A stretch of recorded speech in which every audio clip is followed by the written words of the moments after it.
Hello everyone, welcome to students focus. നമ്മൾ ഇന്ന് BCKയുടെ 4th ചാപ്റ്ററാണ് സ്റ്റാർട്ട് ചെയ്യുന്നത്, government policies for business growth. നമ്മൾ ഈ ചാപ്റ്റർ സ്റ്റാർട്ട് ചെയ്യുമ്പോൾ ഫസ്റ്റ് നമുക്ക് ആൻഷ്യൻ്റ് ഇന്ത്യയിൽ, അതായത് പണ്ടത്തെ കാലത്ത് നമ്മുടെ ഇന്ത്യയിൽ എങ്ങനെയാണ് പോളിസീസ് നിലനിന്നിരുന്നത്. പണ്ടത്തെ കാലത്ത് ഓരോ രാജാക്കന്മാർ അവർ ഭരിക്കുമ്പോൾ അവർക്ക് നല്ലതെന്ന് തോന്നുന്ന, അവർക്ക് ജനങ്ങൾക്ക് നല്ലതെന്ന് തോന്നുന്ന പോളിസീസ്, അല്ലെങ്കിൽ അവർക്ക് ഏത് രീതിയിലുള്ള പോളിസീസാണോ ബെനിഫിഷ്യൽ എന്ന് തോന്നുന്നത് അങ്ങനെയുള്ള പോളിസീസാണ് അവർ ഇംപ്ലിമെൻറ്റ് ചെയ്തിരുന്നത്. അവരത് ഫോർമുലേറ്റ് ചെയ്യുകയോ ഇംപ്ലിമെൻറ്റ് ചെയ്യുകയോ ചെയ്തിരുന്നത്. അതിപ്പോൾ ടാക്സ് പോളിസീസ് ആണെങ്കിലും മറ്റ് പബ്ലിക് ബെനിഫിറ്റിന് വേണ്ടിയുള്ള പോളിസീസ് ആണെങ്കിലും അവരുടെ ഓരോരുത്തരുടെ ഇൻട്രസ്റ്റ് അനുസരിച്ചാണ് അവരത് ഫോർമുലേറ്റ് ചെയ്യുകയും അത് ഇംപ്ലിമെൻറ്റ് ചെയ്യുകയും ചെയ്തിരുന്നത്. ഇനി അത് കഴിഞ്ഞ് നമ്മൾ ബ്രിട്ടീഷേഴ്സിൻ്റെ അണ്ടറിൽ വന്നപ്പോൾ, ബ്രിട്ടീഷേഴ്സ് ഇന്ത്യ റൂൾ ചെയ്തുകൊണ്ടിരുന്ന സമയത്ത് അവരെങ്ങനെയാണ് പോളിസീസ് ഇൻട്രൊഡ്യൂസ് ചെയ്തിരുന്നത്? ബ്രിട്ടീഷേഴ്സ് ഒരിക്കലും ഇന്ത്യക്ക് നല്ല രീതിയിലൊരു നല്ല എക്കണോമിക് ഗ്രോത്ത് ഉണ്ടാവാനോ അല്ലെങ്കിൽ നല്ല രീതിയിൽ ഇന്ത്യ ഡെവലപ്പ് ചെയ്യാനോ വേണ്ടിയുള്ള പോളിസീസ് അവർ ഇംപ്ലിമെൻറ്റ് ചെയ്യില്ല. ബ്രിട്ടീഷേഴ്സ് ചെയ്തിരുന്നത് അവർക്ക് കൂടുതൽ ബെനിഫിറ്റ് കിട്ടുക, അവർക്ക് കൂടുതൽ ഇൻകം കിട്ടുക, നമ്മുടെ കർഷകരെ മാക്സിമം പിഴിഞ്ഞ് അവർക്കുള്ള ലാഭം, അതായത് അതിൽ നിന്ന് കിട്ടുന്ന ഇൻകം മുഴുവൻ ബ്രിട്ടീഷേഴ്സ് യൂസ് ചെയ്യുക, അങ്ങനെയുള്ള രീതിയിലുള്ള പോളിസീസൊക്കെയാണ് ബ്രിട്ടീഷേഴ്സ് ഇംപ്ലിമെൻറ്റ് ചെയ്തുകൊണ്ടിരുന്നത്. അതിനുവേണ്ടിയാണ് അവർ സമീൻദാരി സിസ്റ്റം എല്ലാം ഇൻട്രൊഡ്യൂസ് ചെയ്തത്.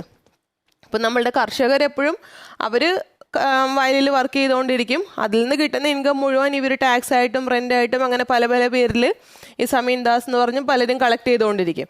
ഇത് തിരിച്ചു വരുന്നത് ഈ ബ്രിട്ടീഷ് ഗവൺമെൻറ്റിൻ്റെ കയ്യിൽ തന്നെയാണ്. അപ്പോൾ ബ്രിട്ടീഷേഴ്സ് ഇവിടുത്തെ പാവപ്പെട്ട കർഷകരെ എക്സ്പ്ലോയിറ്റ് ചെയ്തുകൊണ്ടിരുന്നതിന് ഇവിടെയുള്ള ഇന്ത്യയിലെ പല ആളുകളും ഹെൽപ്പ് ചെയ്തിട്ടുണ്ട്.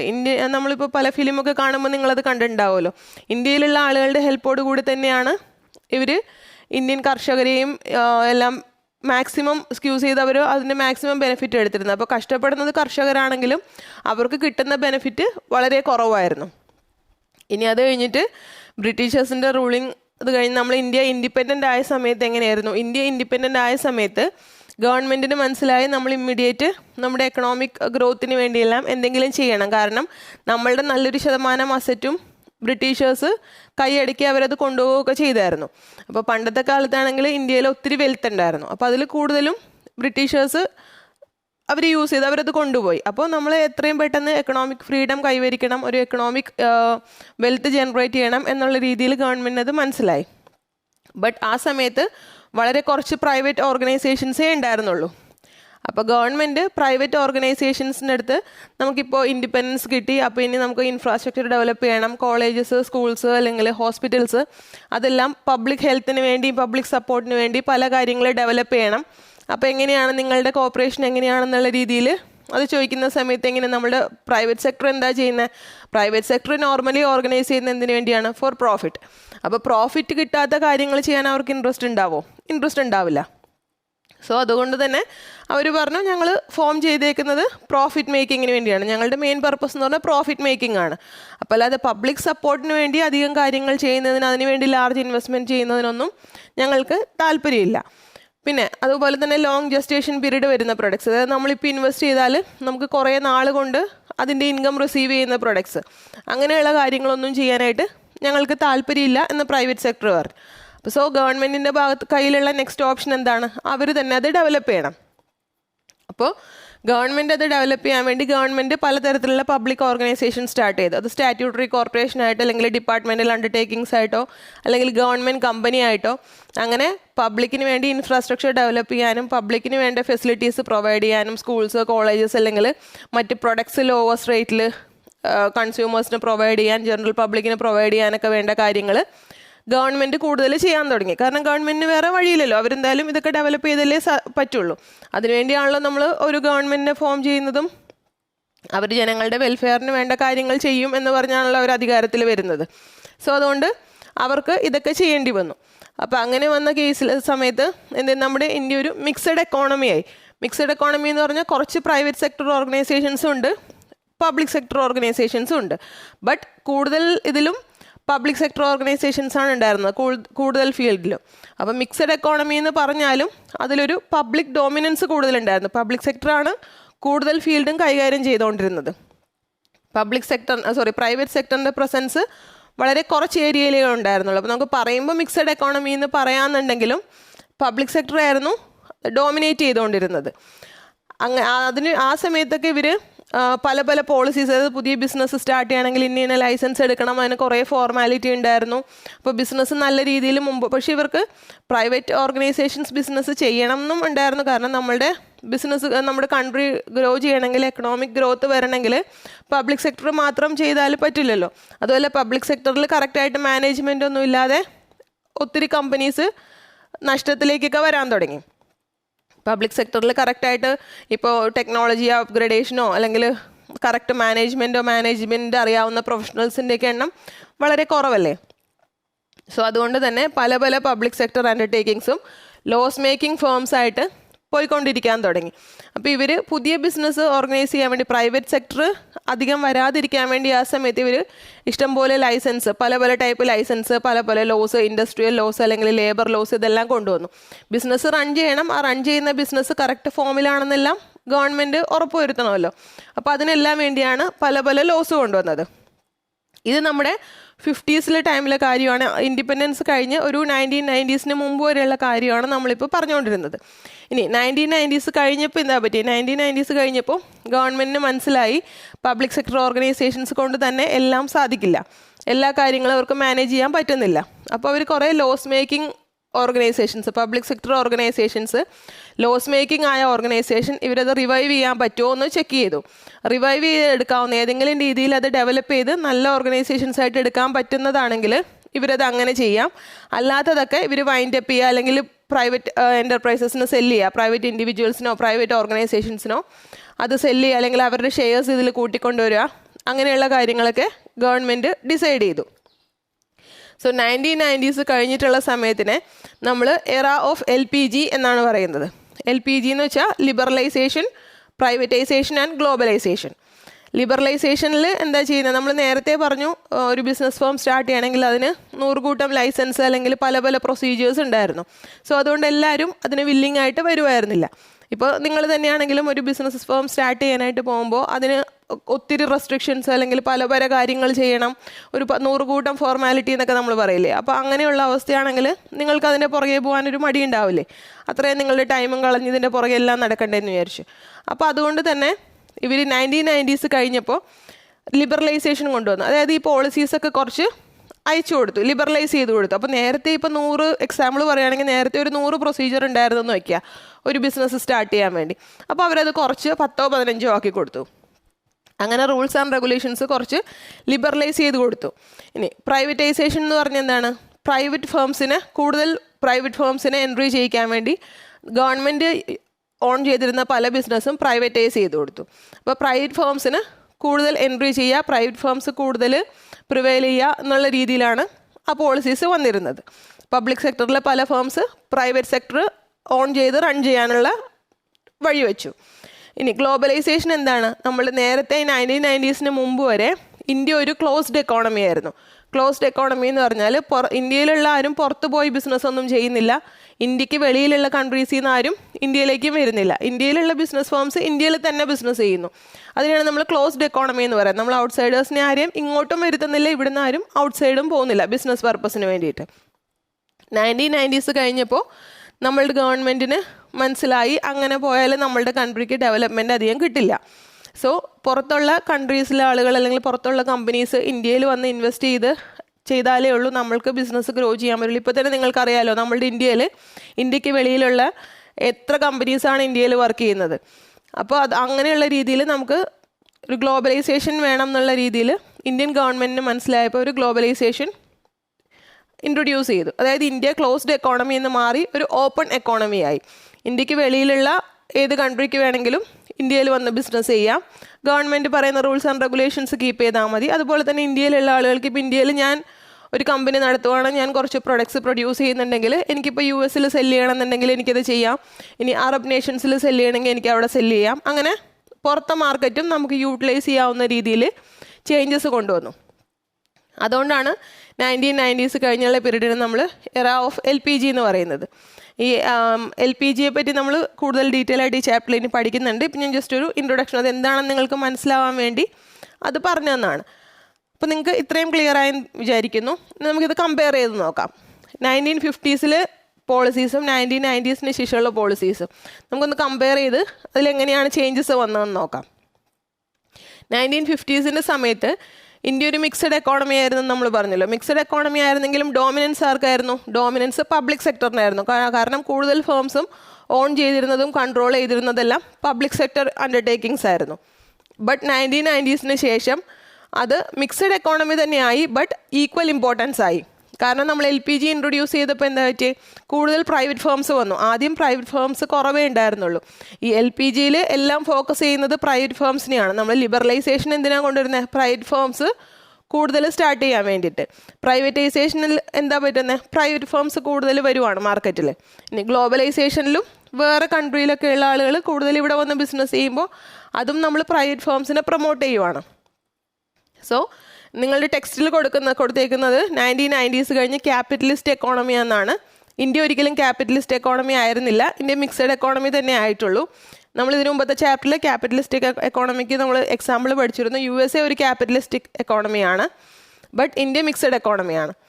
അപ്പോൾ 1950s കഴിഞ്ഞുള്ള ടൈമിലെന്ന് പറഞ്ഞാൽ പബ്ലിക് സെക്ടറിന് ഡോമിനൻസ് ഉള്ള മിക്സഡ് എക്കോണമി എന്നുള്ള രീതിയിലാണ് വർക്ക് ചെയ്തിരുന്നതെങ്കിൽ 1990s ശേഷം ഇന്ത്യ മിക്സഡ് എക്കോണമി ആയി. പ്രൈവറ്റ് സെക്ടറും ഉണ്ട്, പബ്ലിക് സെക്ടറും ഉണ്ട്. അല്ലാതെ പബ്ലിക് സെക്ടറിന് ഡോമിനൻസ് ഒന്നും നമുക്ക് പറയാൻ പറ്റില്ല. ഇപ്പോഴത്തെ എക്കോണമിയൊക്കെ അങ്ങനെയല്ലേ? നമുക്ക് പബ്ലിക് സെക്ടറിലല്ലോ, പ്രൈവറ്റ് സെക്ടറും ഒത്തിരി ഫേംസ് ഉണ്ട്. ഗ്ലോബൽ എൻ്റർപ്രൈസസ് ഒത്തിരി MNCs എന്നൊക്കെ നമ്മൾ പറയുന്ന ഗ്ലോബൽ എൻ്റർപ്രൈസസും നമുക്ക് നമ്മളുടെ മാർക്കറ്റിൽ ഒത്തിരി കാണാൻ സാധിക്കും. ഇനി നേരത്തെ നമ്മളുടെ ഈ 1950s ടൈമിൽ നമ്മളുടെ എക്കണോമിക് പ്ലാനിങ്ങും ഇതെല്ലാം ചെയ്തിരുന്നത് ആരാണ്? പബ്ലിക് സെക്ടർ അണ്ടർടേക്കിങ്സ് ആണ്. കാരണം അവർക്കായിരുന്നു ഡോമിനൻസ് കൂടുതൽ. സോ ഗവൺമെൻറ് അല്ലെങ്കിൽ പബ്ലിക് സെക്ടർ അണ്ടർടേക്കിങ്സ് ആണ് എക്കണോമിക് പ്ലാനിങ് എല്ലാം ചെയ്തിരുന്നത്. ബട്ട് 1990s ശേഷം മാർക്കറ്റ് മെക്കാനിസമാണ് അത് കൺട്രോൾ ചെയ്യുന്നത്. അതായത് മാർക്കറ്റിൽ എങ്ങനെ ഡിമാൻഡ് സപ്ലൈ വരുന്നു അതനുസരിച്ചാണ് അതിൻ്റെ പ്രൈസിങ് പോളിസീസ് ആണെങ്കിലും പലതരം പോളിസീസ് ആണെങ്കിലും പ്ലാൻ ചെയ്യുന്നത്. അല്ലാതെ ഗവൺമെൻറ്റോ പബ്ലിക് സെക്ടർ അണ്ടർടേക്കിങ്ങോ പ്ലാൻ ചെയ്യുന്ന അല്ലെങ്കിൽ അവർ പറയുന്ന ഒരു റേറ്റ് വെച്ചിട്ടല്ലല്ലോ നമ്മൾ ഇപ്പോൾ നമുക്ക് മാർക്കറ്റിൽ അങ്ങനെയാണോ സാധനം കിട്ടുന്നത്? അല്ല. അവൈലബിലിറ്റി കൂടുതലുള്ളപ്പോൾ പ്രൈസ് കുറവായിരിക്കും. സാധനം അവൈലബിൾ അല്ല, എന്തെങ്കിലും ഷോർട്ട് ഉള്ളപ്പോൾ ചിലപ്പോൾ പ്രൈസ് കൂടും. അപ്പോൾ അതനുസരിച്ച് മാർക്കറ്റ് മെക്കാനിസം അനുസരിച്ച് മാർക്കറ്റിലെ സപ്ലൈ ആൻഡ് ഡിമാൻഡിൻ്റെ മെക്കാനിസം അനുസരിച്ചാണ് 1990s ശേഷം മാർക്കറ്റ് പോകുന്നത്. ഇനി ഓപ്പൺനെസ് ഓറിയൻറ്റേഷൻ, അതായത് 1950s മുമ്പ് നമ്മളുടെ 1950s ശേഷം 1990s മുമ്പ് നമ്മളുടെ എക്കോണമി എങ്ങനെയായിരുന്നു? ക്ലോസ്ഡ് എക്കോണമിക് പോളിസീസ് ആയിരുന്നു നമ്മളിപ്പോൾ തൊട്ട് മുമ്പ് പറഞ്ഞല്ലോ. മറ്റ് കൺട്രീസിനൊന്നും ഇവിടെ വന്ന് ബിസിനസ് ചെയ്യാൻ സാധിക്കില്ല. നമ്മളുടെ ഇവിടെയുള്ള ആളുകൾക്ക് പുറത്തും പോകാൻ പറ്റില്ല. അതായത് നമ്മൾ ക്ലോസ്ഡ് എന്ന് പറഞ്ഞാൽ എന്താ? അടച്ചു പൂട്ടി വെച്ചേക്കുന്നത്. അതുപോലെ തന്നെ ഇന്ത്യ ഒരു ക്ലോസ്ഡ് എക്കോണമിയാണ്. ഇന്ത്യക്ക് വെളിയിലേക്ക് ആർക്കും പോകാനും സാധിക്കില്ല, വെളിയിലുള്ള ആർക്കും ഇവിടെ വന്ന് ബിസിനസ് ചെയ്യാനും സാധിക്കില്ല. ബട്ട് 1990s ശേഷം നമ്മൾ LPG കൊണ്ടുവന്നപ്പോൾ LPGയിൽ എന്താണ്? ഗ്ലോബലൈസേഷൻ. സോ ഗ്ലോബലൈസേഷൻ നമ്മൾ കൊണ്ടുവന്നത് എന്തിനു വേണ്ടിയാണ്? പുറത്തുള്ള കൺട്രിക്ക് ഇവിടെ വന്ന് ബിസിനസ് ചെയ്യാം, ഇവിടുത്തെ ആളുകൾക്ക് അവരുടെ പ്രൊഡക്ട്സ് പുറത്ത് സെല്ല് ചെയ്യണമെങ്കിൽ പുറത്ത് സെല്ല് ചെയ്യാം. സോ 1990s ശേഷം നമ്മൾ എന്തായി? ഓപ്പൺ എക്കോണമി ആയി. നമ്മുടെ പോളിസീസ് ഓപ്പൺ എക്കോണമിക് പോളിസീസായി. ഇനി ഗവൺമെൻറ് നേരത്തെ അതിൻ്റെ റെഗുലേഷൻ ആൻഡ് കൺട്രോൾ നേരത്തെ ചെയ്തിരുന്ന 1950s ശേഷം ഫുൾ മാർക്കറ്റിൻ്റെ റെഗുലേഷൻ ആൻഡ് കൺട്രോൾ ഗവൺമെൻറ്റിൻ്റെ കയ്യിലായിരുന്നു. ഗവൺമെൻറ് അവരുടെ പബ്ലിക് സെക്ടർ അണ്ടർടേക്കിങ്സ് ത്രൂ അത് കൺട്രോൾ ചെയ്തിരുന്നു. ബട്ട് 1990s ശേഷം എന്തായി? നമ്മൾ പോളിസീസൊക്കെ ലിബറലൈസ് ചെയ്തു. അപ്പം പോളിസീസ് ലിബറലൈസ് ചെയ്തപ്പോൾ കൂടുതൽ പ്രൈവറ്റ് സെക്ടർ ഫേംസ് വന്നു. അപ്പോൾ ഫുൾ റെഗുലേഷനും മാർക്കറ്റ് കൺട്രോൾ ചെയ്യുന്നതും പ്രൊഡക്റ്റ് മിക്സ് കൺട്രോൾ ചെയ്യുന്നതെല്ലാം ഗവൺമെൻറ് ആണോ? അല്ല. ലിബറലൈസേഷൻ വന്നതോടുകൂടി ഒത്തിരി പ്രൈവറ്റ് സെക്ടർ അണ്ടർടേക്കിങ്സ് മാർക്കറ്റിലേക്ക് വന്നു. ഇനി ബിസിനസ്സിൽ നേരത്തെ പബ്ലിക് സെക്ടർ അണ്ടർടേക്കിങ്സ് വെച്ച് ഗവൺമെൻറ്റാണ് കൂടുതൽ മോണിറ്റർ ചെയ്തതും കൂടുതൽ ബിസിനസ് ചെയ്തിരുന്നത്. ബട്ട് നമ്മൾ LPG ഇൻട്രൊഡ്യൂസ് ചെയ്തതിന് ശേഷം എന്താ? പ്രൈവറ്റ് സെക്ടർ ഓർഗനൈസേഷൻസ് ധാരാളം വന്നു. മറ്റേ ഗ്ലോബലൈസേഷൻ കാരണം മറ്റ് കൺട്രിയിൽ നിന്നുള്ള ബിസിനസ് ഫേംസ് വന്നു. ലിബറലൈസേഷൻ കാരണം കൂടുതൽ പ്രൈവറ്റ് ഫേംസ് മാർക്കറ്റിലേക്ക് വന്നു. സോ 1990s ശേഷം നമ്മളുടെ കൂടുതൽ പ്രൈവറ്റ് ഫേംസും വന്നു, പബ്ലിക് ഫേംസും മാർക്കറ്റിലുണ്ട്. ബട്ട് അതിനു മുമ്പ് പബ്ലിക് ഫേംസ് ആണ് കൂടുതൽ ഡോമിനേറ്റ് ചെയ്തിരുന്നത്. സോ ഇപ്പോൾ ഈ കമ്പാരിസൺ നിങ്ങൾക്ക് മനസ്സിലായിട്ടുണ്ടാവും എന്ന് വിചാരിക്കുന്നു. എന്തെങ്കിലും ഡൗട്ട് ഉണ്ടെങ്കിൽ നിങ്ങൾ കമൻറ്റ് ചെയ്താൽ മതി, അത് നമുക്ക് ക്ലിയർ ചെയ്യാം. സോ ഇനി നമുക്ക് നെക്സ്റ്റ് ടോപ്പിക് എടുക്കാം. ഇനി നെക്സ്റ്റ് വരുന്നത് നമ്മുടെ ഗവൺമെൻറ് പോളിസീസ്, ബിസിനസ്സിന് വേണ്ടിയുള്ള ഗവൺമെൻറ് പോളിസീസ്. നമ്മളുടെ എക്കണോമിക് പോളിസീസ് മെയിനായിട്ട് 5 ടൈപ്പാണ് ഉള്ളത്. നിങ്ങൾക്കത് തെറ്റിപ്പോകരുത്. ഗവൺമെൻറ് പോളിസീസ് 5 ടൈപ്പാണ്. അതായത് fiscal policy, monetary policy, agricultural policy, industrial policy and foreign trade and investment policy. ഇതാണ് 5 ടൈപ്പ് എക്കണോമിക് പോളിസീസ്. ഈ ഗവൺമെൻറ് പോളിസീസ് നമുക്ക് വേണമെങ്കിൽ 2 ആയിട്ട് തരംതിരിക്കാം. അതായത് മാക്രോ എക്കണോമിക് പോളിസീസ് ഉണ്ട്, സെക്ടർ പോളിസീസ് ഉണ്ട്. മാക്രോ എക്കണോമിക് പോളിസീസ് എന്ന് പറഞ്ഞാൽ എന്താ, ആ പോളിസീസിൽ ചേഞ്ച് വന്നാൽ അത് ഒരു ഇൻഡിവിജ്വൽ ബിസിനസ് ഫേമിനെയോ അല്ലെങ്കിൽ ഒരു സെക്ടറിനെയോ അല്ല അഫക്റ്റ് ചെയ്യുന്നത്. All business firm as A all ആണത് അഫക്റ്റ് ചെയ്യുന്നത്. അങ്ങനെയുള്ള പോളിസീസിനെ ആണ് നമ്മൾ മാക്രോ എക്കണോമിക് പോളിസീസ് എന്ന് പറയുന്നത്. അപ്പോൾ മാക്രോ എക്കണോമിക് പോളിസീസിൽ വരുന്നത് ഏതൊക്കെയാണ്? Fiscal policy and monetary policy. ഗവൺമെൻറ്റിൻ്റെ ഫിസ്ക്കൽ പോളിസിയിൽ ചേഞ്ച് വന്നാൽ അത് ഏതെങ്കിലും ഒരു ബിസിനസ് ഫേമിനെയാണോ അഫക്റ്റ് ചെയ്യുന്നത്? അല്ല. ഇപ്പോൾ example tax, government tax rate കൂട്ടുന്നു. അപ്പോൾ അത് ആ ടാക്സ് റേറ്റ് കൂട്ടുന്നത് ഏതെങ്കിലും ഒരു ഫീൽഡിലെ ബിസിനസ്സിന് മാത്രമല്ല. ഇപ്പോൾ എക്സാമ്പിൾ ഗവൺമെൻറ് പറയുവാണ് 10 lakhsന് മുകളിൽ ഇൻകം വരുന്ന ബിസിനസ് ഫേംസ് എല്ലാം ഗവൺമെൻറ്റിന് 30% ടാക്സ് കൊടുക്കണം എന്നാണ് ഒരു ടാക്സ് പോളിസി കൊണ്ടുവന്നു വിചാരിക്കുക. അപ്പോൾ 10 lakhsന് മുകളിൽ ബിസിനസ് വരുന്ന ഏത് ഫേം ആണെങ്കിലും അവർ ഗവൺമെൻറ്റിന് ടാക്സ് കൊടുക്കേണ്ട എമൗണ്ട്. അത് ഒരു ഇൻഡിവിജ്വൽ ബിസിനസ് ഫേമിനെ അല്ലല്ലോ അത് അഫക്റ്റ് ചെയ്യുന്നത്, അല്ലെങ്കിൽ ഒരു ഇൻഡിവിജ്വൽ സെക്ടറിനെയാണോ അഫക്റ്റ് ചെയ്യുന്നത്? അല്ല. അപ്പോൾ ബിസിനസ്സിലൂടെയോ പ്രൊഡക്ഷനിലൂടെയോ സർവീസിലൂടെയോ എങ്ങനെയാണെങ്കിലും നമുക്ക് അത്ര എമൗണ്ടിനാവും. ഗവൺമെൻറ് പറഞ്ഞ റിക്വയർഡ് എമൗണ്ടിന് മേളിൽ ഇൻകം വന്നാൽ നമ്മൾ ആ ടാക്സ് പേ ചെയ്യണം. അപ്പോൾ ഫിസ്ക്കൽ പോളിസി, മോണിറ്ററി പോളിസി എന്താണ് നമ്മൾ കഴിഞ്ഞ ചാപ്റ്ററിൽ പഠിച്ചിട്ടുണ്ടായിരുന്നു. ഫിസ്ക്കൽ പോളിസി എന്താണ്? ഫിസ്ക്കൽ പോളിസിയിൽ നമ്മൾ ഗവൺമെൻറ്റിൻ്റെ റവന്യൂ ആൻഡ് എക്സ്പെൻഡിച്ചറിൻ്റെ റിലേറ്റ് ചെയ്യുന്ന മാറ്റേഴ്സാണ് ഫിസ്ക്കൽ പോളിസിയിൽ വരുന്നത്. അതിലിപ്പോൾ എക്സാമ്പിൾ നമ്മൾ ടാക്സ് പോളിസി പറഞ്ഞു. സോ അത് ബിസിനസ്സിനെ ഫുൾ അഫക്റ്റ് ചെയ്യും. പിന്നെ മോണിറ്ററി പോളിസിയിൽ എന്താ വരിക? മോണിറ്ററി പോളിസി നമ്മുടെ എക്കോണമിയിലെ ഫണ്ട് ഫ്ലോ കൺട്രോൾ ചെയ്യാനുള്ള പോളിസീസാണ് മോണിറ്ററി പോളിസീസിൽ വരുന്നത്. അതിലിപ്പോൾ CRRൽ ചേഞ്ച് വരുത്തുന്നതാവാം. CRR എന്താ? Cash reserve ratio. ഇപ്പോൾ എക്സാമ്പിൾ പറയുകയാണെങ്കിൽ ഒരു റിസർവ് ബാങ്കിൽ 50 lakhs rupees കീപ്പ് ചെയ്യണമെന്ന് വിചാരിക്കാം. അപ്പോൾ 50 lakhs rupees കീപ്പ് ചെയ്യുമ്പോൾ ഇപ്പോൾ ബാങ്ക് 1 കോടി ലോൺ എടുക്കുന്നു. അതിൽ 50 lakhs റിസർവ് ബാങ്കിൽ കീപ്പ് ചെയ്തിട്ട് ബാക്കി 50 lakhs ആണ് ബാങ്ക്സിന് പബ്ലിക്കിന് ലെൻഡ് ചെയ്യാനായിട്ട് പറ്റുന്നതെന്ന് വിചാരിക്കാം. അപ്പോൾ റിസർവ് ബാങ്ക്, നമ്മളുടെ മോണിറ്ററി പോളിസീസ് കൺട്രോൾ ചെയ്യുന്നത് സെൻട്രൽ ബാങ്ക് ആണ്. നമ്മളുടെ സെൻട്രൽ ബാങ്ക് എന്ന് പറഞ്ഞാൽ റിസർവ് ബാങ്ക് ഓഫ് ഇന്ത്യ ആണ്. അപ്പോൾ നമ്മളുടെ മോണിറ്ററി പോളിസി കൺട്രോൾ ചെയ്യുന്നത്, അതിൽ ചേഞ്ചസ് കൊണ്ടുവരുന്നതെല്ലാം റിസർവ് ബാങ്ക് ഓഫ് ഇന്ത്യ ആണ്. അപ്പോൾ റിസർവ് ബാങ്ക്സിന് വെക്കേണ്ട ആ ക്യാഷ് റിസർവ് എന്നുള്ള എമൗണ്ട് ഇപ്പോൾ 50 lakhsൽ നിന്ന് കുറച്ചൊരു 10 lakhs ആക്കിയെന്ന് വയ്ക്കുക. അപ്പോൾ ബാങ്ക്സിന് എന്താ ഗുണം കിട്ടുന്നത്? 10 lakhsൽ ഒഴിച്ചിട്ട് ബാക്കി 90 lakhs ബാങ്ക്സിന് പബ്ലിക്കിന് ലെൻഡ് ചെയ്യാൻ സാധിക്കുന്നു. അപ്പോൾ പബ്ലിക്കിന് ലെൻഡ് ചെയ്യുമ്പോൾ പബ്ലിക്കിൻ്റെ കയ്യിൽ കൂടുതൽ ക്യാഷ് വരുന്നു, പബ്ലിക് സ്പെൻഡിങ് കൂടുന്നു. അപ്പോൾ അങ്ങനെ നമ്മളുടെ എക്കോണമിയിലെ ക്യാഷിൻ്റെ അവൈലബിലിറ്റി അല്ലെങ്കിൽ ക്യാഷിൻ്റെ സർക്കുലേഷൻ മാനേജ് ചെയ്യാനുള്ള പോളിസീസൊക്കെയാണ് നമ്മുടെ മോണിറ്ററി പോളിസീസ് വരുന്നത്. ഇനി വേറൊരു എക്സാമ്പിൾ പറഞ്ഞാൽ ഗവൺമെൻറ് സെക്യൂരിറ്റീസ് സെല്ല് ചെയ്യുന്നു. ഗവൺമെൻറ് സെക്യൂരിറ്റീസ് സെല്ല് ചെയ്യുക അല്ലെങ്കിൽ അത് ബൈ ചെയ്യുക, അങ്ങനെയുള്ള ആക്ടിവിറ്റീസ് അതെല്ലാമാണ് നമ്മുടെ മോണിറ്ററി പോളിസീസിൽ വരുന്നത്. അപ്പോൾ ഇതെല്ലാം ചെയ്യുന്ന ഫിസ്ക്കൽ പോളിസിയോ മോണിറ്ററി പോളിസിയോയിൽ വരുന്ന ചേഞ്ച് നമ്മുടെ business firms as A all എന്നുള്ള രീതിയിലാണ് അഫക്റ്റ് ചെയ്യുന്നത്. അങ്ങനെയുള്ള പോളിസീസിനെയാണ് നമ്മൾ മാക്രോ എക്കണോമിക് പോളിസീസ് എന്ന് പറയുന്നത്. അപ്പോൾ എക്സാമിന് ഇതിന്ന് ക്വസ്റ്റ്യൻ വരുമ്പോൾ അവർ ചിലപ്പോൾ ഇപ്പോൾ മാക്രോ എക്കണോമിക് പോളിസിയിൽ ഫിസ്ക്കൽ പോളിസി, മോണിറ്ററി പോളിസി, പിന്നെ സെക്ടർ മാനേജ്മെൻറ്റിൽ ഏതെങ്കിലും ഒരു പോളിസിയും കൂടെ തന്നിട്ട് ചിലപ്പോൾ അതിൽ സെലക്ട് ദ ഓഡ് വൺ എന്നുള്ള രീതിയിൽ ക്വസ്റ്റ്യൻ ചോദിക്കാം. ഇനി അല്ലെങ്കിൽ സെക്ടർ പോളിസിയിൽ 3 എണ്ണം തന്നിട്ട് മാക്രോ പോളിസി എന്ന് ഒരെണ്ണം കൂടി എടുത്തിട്ട്, ഇപ്പോൾ example agricultural policy, industrial policy and foreign trade policy, അത് 3 തന്നിട്ട് പ്ലസ് ഫിസിക്കൽ പോളിസിയും കൂടെ അതിൻ്റെ കൂടെ ആഡ് ചെയ്തിട്ട് സെലക്ട് ഓഡ് വൺ, അങ്ങനെയുള്ള രീതിയിലെല്ലാം ക്വസ്റ്റ്യൻ വരാം. അപ്പോൾ ഇത് സിമ്പിളാണ്. നമ്മളുടെ എക്കണോമിക് പോളിസീസ് ചോദിക്കുകയാണെങ്കിൽ നമുക്ക് മൊത്തം 5 എക്കണോമിക് പോളിസീസാണ് ഉള്ളത്, 5 ടൈപ്പ്. മാക്രോ എക്കണോമിക് പോളിസീസാണ് ചോദിക്കുന്നതെങ്കിൽ അതിൽ ഏതൊക്കെയാണ് വരുന്നത്? Physical policy and monetary policy. അതായത് അതിൽ രണ്ടിലും ചേഞ്ച് വന്നാൽ നമുക്ക് ഏത് സെക്ടറാണെന്നില്ല, എല്ലാ സെക്ടറിനെയും എല്ലാ ബിസിനസ്സിനെയും അത് അഫക്റ്റ് ചെയ്യും. ഇനി സെക്ടറൽ പോളിസി എന്താണ്? ആ പോളിസീസിൽ വരുന്ന ചേഞ്ച് അതാത് സെക്ടേഴ്സിനെ മാത്രമേ അഫക്റ്റ് ചെയ്യുള്ളൂ. ഇപ്പോൾ എക്സാമ്പിൾ അഗ്രികൾച്ചർ പോളിസിയിൽ ചേഞ്ച് വരുന്നു, അത് ഏത് സെക്ടറിനെയാണ് അഫക്റ്റ് ചെയ്യുന്നത്? അഗ്രികൾച്ചർ സെക്ടറിനെയാണ് അഫക്റ്റ് ചെയ്യുന്നത്. അല്ലെങ്കിൽ ഇൻഡസ്ട്രിയൽ പോളിസീസിൽ വരുന്ന ചേഞ്ച് ഇൻഡസ്ട്രിയൽ സെക്ടറിനെയാണ് അഫക്റ്റ് ചെയ്യുന്നത്. അങ്ങനെയുള്ള പോളിസീസിനെയാണ് നമ്മൾ സെക്ടോറിയൽ പോളിസി അല്ലെങ്കിൽ സെക്ടർ പോളിസീസ് എന്ന് പറയുന്നത്.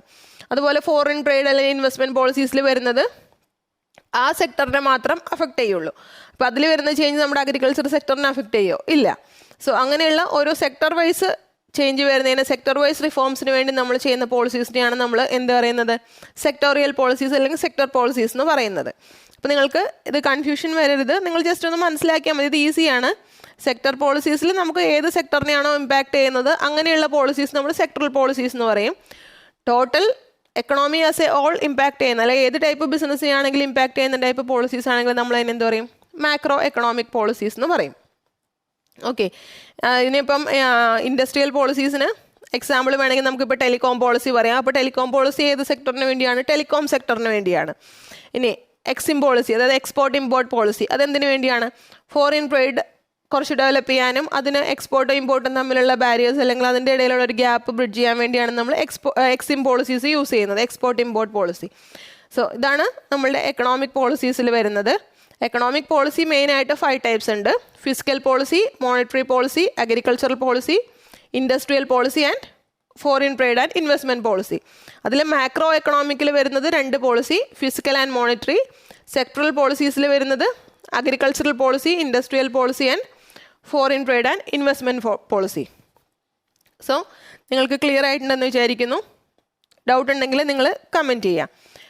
ഇനി നമ്മൾക്ക് നെക്സ്റ്റ് നോക്കാം. Most significant macro policy indicators that impact business. നമ്മുടെ ബിസിനസ്സിന് ഇമ്പാക്റ്റ് ചെയ്യുന്ന മാക്രോ ഇൻഡിക്കേറ്റേഴ്സ്, അതായത് മോസ്റ്റ് സിഗ്നിഫിക്കൻ്റ് ആയ മാക്രോ ഇൻഡിക്കേറ്റേഴ്സ് ഏതൊക്കെയാണെന്ന് നമുക്ക് നോക്കാം. Macro policy indicators. First one GDP. നമ്മൾ GDP എന്ന് പറഞ്ഞാൽ ഗ്രോസ് ഡൊമസ്റ്റിക് പ്രൊഡക്റ്റ്, അതായത് ഒരു പീരീഡിൽ നമ്മളുടെ കൺട്രിയിൽ പ്രൊഡ്യൂസ് ചെയ്യുന്ന ഗുഡ്സ് ആൻഡ് സർവീസസിൻ്റെ ഒരു മാർക്കറ്റ് വാല്യൂ വെച്ചുള്ളൊരു കണക്കിനാണ് നമ്മൾ GDP എന്ന് പറയുന്നത്. അപ്പോൾ GDP റൈസ് ചെയ്യുന്നുണ്ടെങ്കിൽ അതിൻ്റെ അർത്ഥം എന്താണ്, നമ്മൾ കൂടുതൽ ഗുഡ്സ് പ്രൊഡ്യൂസ് ചെയ്യുന്നുണ്ട്, ഗുഡ്സ് ആൻഡ് സർവീസസ് കൂടുതൽ പ്രൊഡ്യൂസ് ചെയ്യുന്നുണ്ട്. സോ അതൊരു എക്കണോമിക് ഒപ്റ്റിമിസമാണത് കാണിക്കുന്നത്. ഡിമാൻഡ് കൂടുന്നുണ്ട് എക്കണോമിയിൽ, അതനുസരിച്ച് എക്കണോമിക്ക് ഗ്രോത്ത് ഉണ്ടാവും. കാരണം നമ്മൾ കൂടുതൽ ഗുഡ്സ് പ്രൊഡ്യൂസ് ചെയ്യുമ്പോൾ നോർമലി എക്കണോമിക്ക് ഗ്രോത്ത് ഉണ്ടാവുമല്ലോ. സോ അതൊരു ഒപ്റ്റിമിസമാണ്, എക്കണോമിക് ഗ്രോത്തിനെയാണത് ഡിനോട്ട് ചെയ്യുന്നത്. ഇനി നെക്സ്റ്റ് വൺ ഇൻഫ്ലേഷൻ.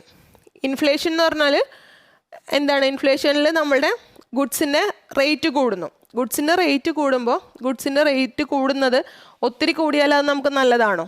അല്ല. ഗുഡ്സിൻ്റെ റേറ്റ് കൂടുമ്പോൾ നമുക്ക് എന്താ പറ്റുക, നമ്മുടെ പർച്ചേസിങ് പവർ കുറയുവാണ്.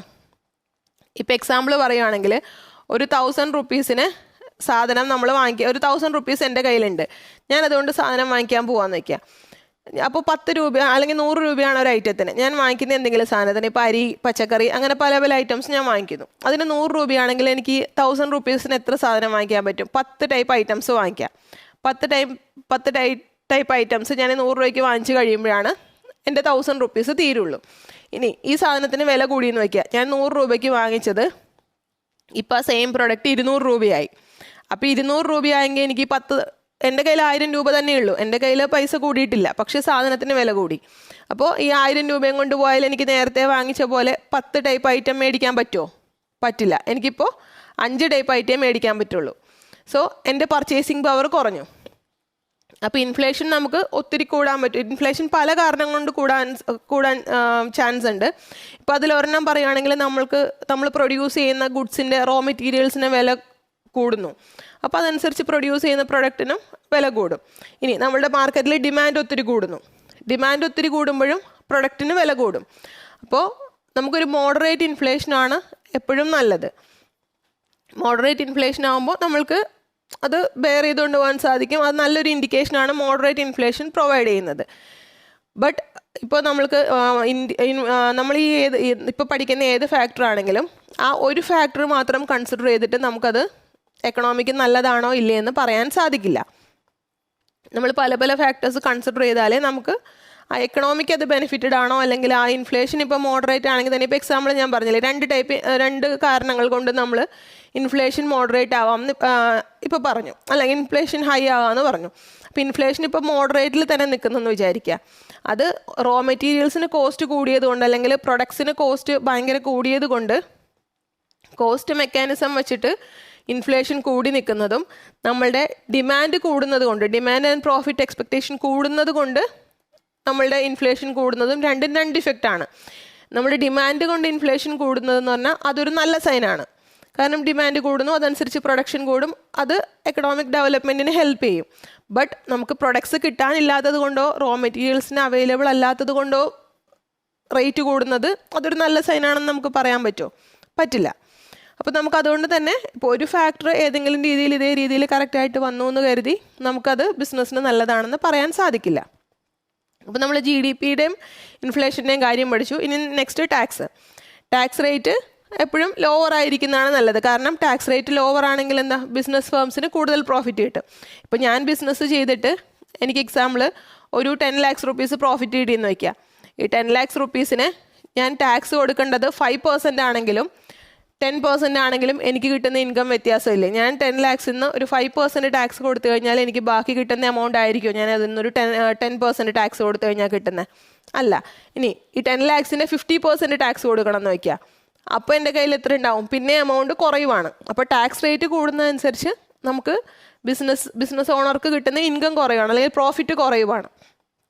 സോ അതുകൊണ്ട് തന്നെ ലോവർ ടാക്സ് റേറ്റ് ആണ് എപ്പോഴും നല്ലത്. ലോവർ ടാക്സ് റേറ്റ് ആണ് കൂടുതൽ ബിസിനസ്മാനൊക്കെ പ്രിഫർ ചെയ്യുന്നത്. എന്നാലേ അവർക്ക് കൂടുതൽ ഫണ്ട് റേസ് ചെയ്യാനോ അവർക്ക് ബിസിനസ് എക്സ്പാൻഷന് വേണ്ടി ആ ഫണ്ട് യൂസ് ചെയ്യാനെല്ലാം സാധിക്കുള്ളൂ. അല്ലെങ്കിൽ അവരുടെ കയ്യിൽ നിന്ന് അത്രയും ക്യാഷ് പോലും അവർക്ക് കിട്ടുന്ന പ്രോഫിറ്റിൽ നിന്ന് അത്രയും എമൗണ്ട് കുറയുമല്ലേ? അപ്പോൾ നമുക്കിപ്പോൾ ഒരു 10 lakhs പ്രോഫിറ്റ് കിട്ടുമ്പോൾ നമുക്ക് തോന്നുന്ന ഒരു വർക്ക് ചെയ്യാനും തോന്നുന്ന ഒരു ഇതും നമുക്ക് 1 lakh പ്രോഫിറ്റ് കിട്ടുമ്പോൾ തോന്നുന്ന രണ്ടും ഡിഫറെൻ്റ് അല്ലേ? നമുക്ക് ആ പ്രോഫിറ്റ് യൂട്ടിലൈസ് ചെയ്യാൻ സാധിക്കുന്നത്. ഇപ്പോൾ 10 lakhs പ്രോഫിറ്റ് ഉണ്ടെങ്കിൽ എനിക്കതിപ്പോൾ വേറൊരു ഫേം തുടങ്ങാനോ അല്ലെങ്കിൽ വേറൊരു പ്രൊഡക്ഷൻ യൂണിറ്റ് തുടങ്ങാനൊക്കെ യൂസ് ചെയ്യാൻ സാധിക്കും. ആ സമയത്ത് ഈ ടാക്സ് എല്ലാം കൊടുത്തു കഴിഞ്ഞാൽ 1 lakh 10,000 ആണ് പ്രോഫിറ്റ് കിട്ടുന്നതെങ്കിലോ എനിക്ക് എക്സ്പാൻഷൻ പർപ്പസിന് വേണ്ടി അത് യൂസ് ചെയ്യാൻ സാധിക്കുമോ? പറ്റില്ല. അല്ലെങ്കിൽ അത് വളരെ കുറഞ്ഞ രീതിയിൽ എന്നുള്ള രീതിയിൽ യൂസ് ചെയ്യാൻ സാധിക്കുള്ളൂ. Next one interest rate. Interest rate എന്ന് പറഞ്ഞാൽ എന്താ, നമ്മൾ ഫണ്ട് റേസ് ചെയ്യുമ്പോൾ അതിന് കൊടുക്കുന്ന കോസ്റ്റ്. ഇൻട്രസ്റ്റ് റേറ്റും ലോവർ ആയിട്ട് ഇരിക്കുന്നതാണ് കൂടുതലും നല്ലത്. ഇപ്പോൾ എക്സാമ്പിൾ നമ്മൾ ബാങ്കിൽ നിന്ന് ഒരു ലോൺ എടുക്കുകയാണെങ്കിൽ തന്നെ, ഇപ്പോൾ പല ആളുകളും ലോൺ എടുക്കുമ്പോൾ നിങ്ങളുടെ വീട്ടിൽ തന്നെ ആരെങ്കിലും ലോൺ എടുത്തിട്ടുണ്ടെങ്കിൽ നിങ്ങൾക്കറിയാം അവർ എങ്ങനെയാണ് ചെയ്യുന്നത്. പല ബാങ്ക്സ് നോക്കിയിട്ട് അല്ലെങ്കിൽ പല ഫിനാൻഷ്യൽ ഇൻസ്റ്റിറ്റ്യൂഷൻ നോക്കിയിട്ട് അത് കമ്പയർ ചെയ്തിട്ട് ലോവർ കോസ്റ്റ് വരുന്നത് എവിടെയാണോ, അതായത് ഇൻട്രസ്റ്റ് റേറ്റ് കുറവ് വരുന്നത് എവിടെയാണോ അവിടെ നിന്നല്ലേ നമ്മളെപ്പോഴും ലോൺ എടുക്കാൻ പ്രിഫർ ചെയ്യുള്ളൂ. അപ്പോൾ അതുകൊണ്ട് തന്നെ ഇൻട്രസ്റ്റ് റേറ്റ് ലോവറാണ് ബിസിനസ് ഫേംസ് കൂടുതൽ പ്രിഫർ ചെയ്യുന്നതും കുറച്ചും കൂടെ നല്ലതും. പിന്നെ exchange rate. Next one, exchange rate ഒരു മോഡറേറ്റ് ആയിട്ട് കീപ്പ് ചെയ്യുന്നതാണ് നല്ലത്. തീരെ ലോ എക്സ്ചേഞ്ച് റേറ്റ് എന്ന് പറഞ്ഞാൽ എന്താണെന്ന് നിങ്ങൾക്ക് മനസ്സിലായില്ലേ? നമ്മൾ ഒരു കൺട്രിയുടെ കറൻസി നമ്മൾ വേറൊരു കൺട്രിയുടെ കറൻസി ആയിട്ട് എക്സ്ചേഞ്ച് ചെയ്യുമ്പോൾ നമുക്ക് വരുന്ന ആ വാല്യൂ.